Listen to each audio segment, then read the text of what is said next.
ರಾಜ್ಯಗಳಲ್ಲಿ ಜಮ್ಮು ಕಾಶ್ಮೀರ, ಹರಿಯಾಣ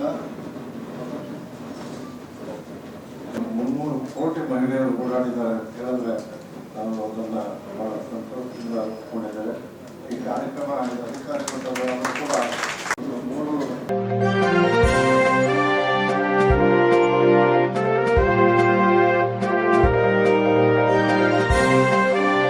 ಅಲ್ಲ ಚಿತ್ರಹಿಂಸೆ.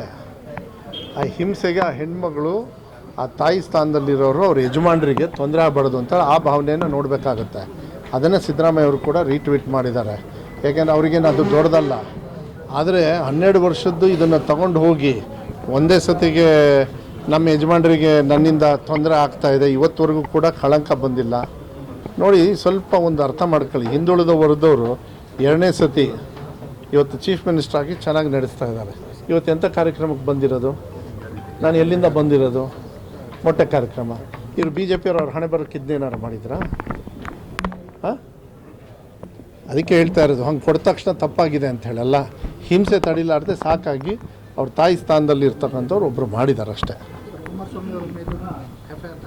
ಅಲ್ಲ, ಯಾರ್ಯಾರ ಮೇಲೆ ಕಾನೂನು ಅಂತ ಅದೇ ಹೇಳ್ತಾ ಇದ್ನಲ್ಲ, ಕಾನೂನಿದೆ.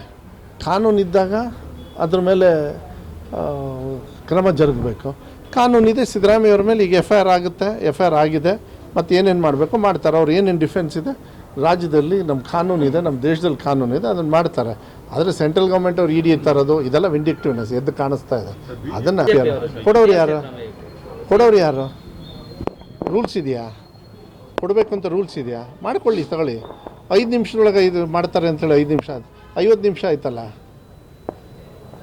ಅಲ್ರಿ, 1 ನಿಮಿಷ. ಈ ಪಾದಯಾತ್ರೆ ಮಾಡಿದವರು ಅವ್ರದ್ದು ಅಫಿಡವಿಟಲ್ಲಿ ನೋಡಿದ್ದೀರಾ?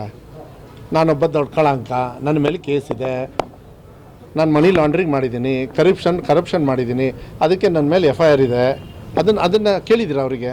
ನಾಚಿಕೆ ಆಗಲ್ಲ ಅವರು ವಿಜೇಂದ್ರ ಅವರಿಗೆ? ಫಸ್ಟ್ ಇದಕ್ಕೆ ಕೊಡಲಿ ಉತ್ತರ. ಸಿದ್ದರಾಮಯ್ಯ ಅವ್ರಿಗಲ್ಲ. ಸಿದ್ದರಾಮಯ್ಯ ಅವ್ರಿಗೆ ಇನ್ನೂ ಎಫ್ ಐ ಆರ್ ಆಗಿದೆ, ಬೇಕಾದಷ್ಟಿದೆ.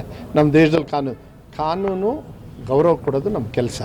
ಇದು ವಿಂಡಿಕ್ಟಿವ್ ಆಗಿರೋದ್ರಿಂದ ಕಾನೂನು ಹೋರಾಟವನ್ನು ಅನಿವಾರ್ಯವಾಗಿ ನಾವು ಮಾಡಬೇಕಾಗ್ತದೆ.